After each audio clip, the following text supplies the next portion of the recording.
Presented by Raytheon, making the world a safer place.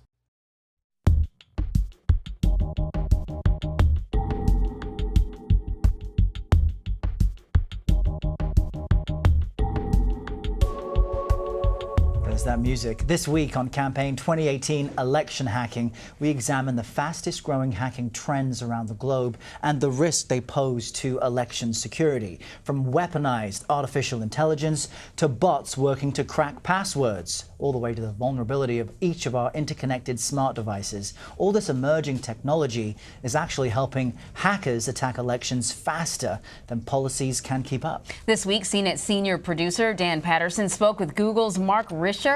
He explained just what some of these threats actually look like. Conversations about emerging threats are often about how attacks are becoming so much more targeted. So when people hear terms like phishing, they frequently think of, dear sir or madam, I am writing to you from some country where I am an oil minister, etc. Or something that's very generic, please log into your bank account, and it just has, all the logos of all the popular banks. These are not really a concern. That's getting blocked by systems like ours, and users don't fall for that with any great rapidity.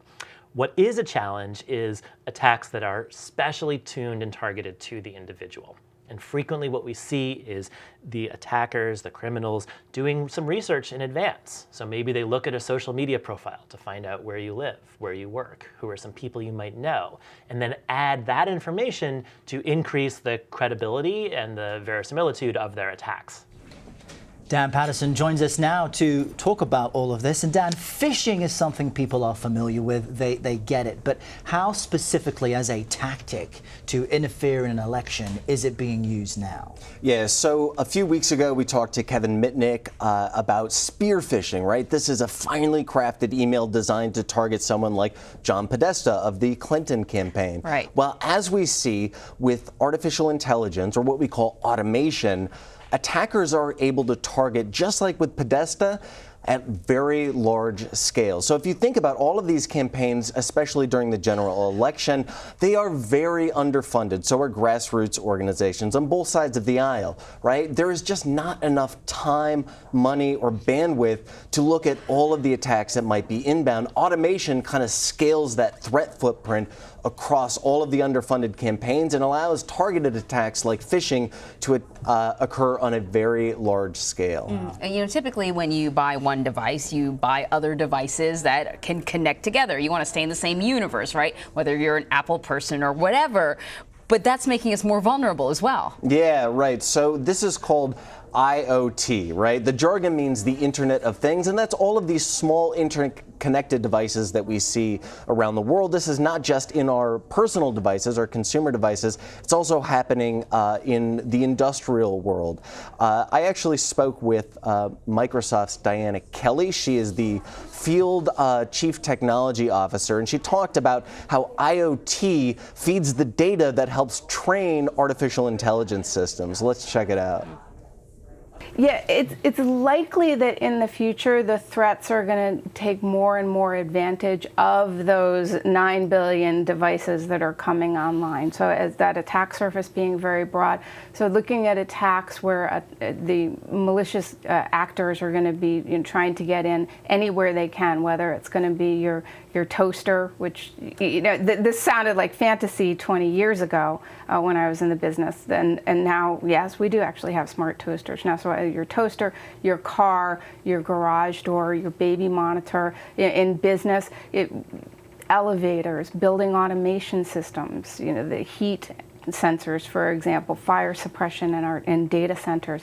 So all of these, looking at the expansion of that attack surface, that's going to be where I suspect that the attackers are going to be going more frequently. And then what about us? What about the defenders? This is why the cloud is a security imperative, because as we see this spread of these devices, we need to have a place to be able to manage and observe and monitor that activity, and also as quickly as possible to take action if possible.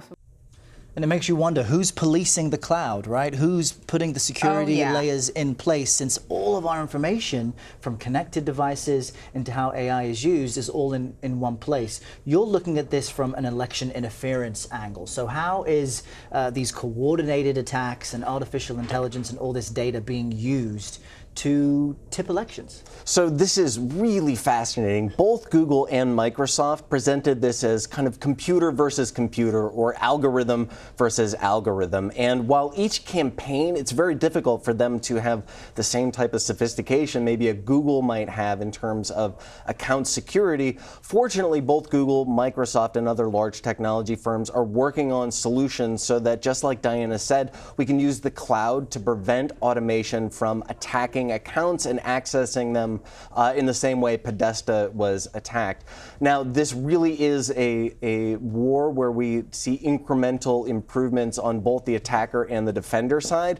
So both of these companies, as well as other large technology firms, are implementing solutions that will kind of stop the attacker as they try to breach accounts. And if we think about this, almost feels like spam or the old ways of accessing accounts.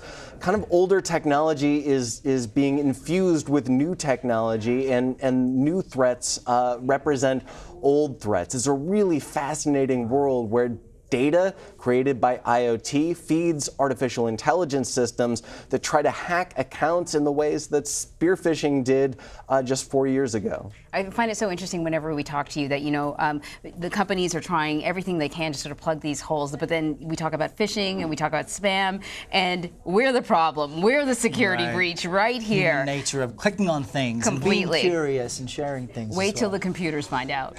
We're all in trouble. Dan Patterson, thank you. Good to be here.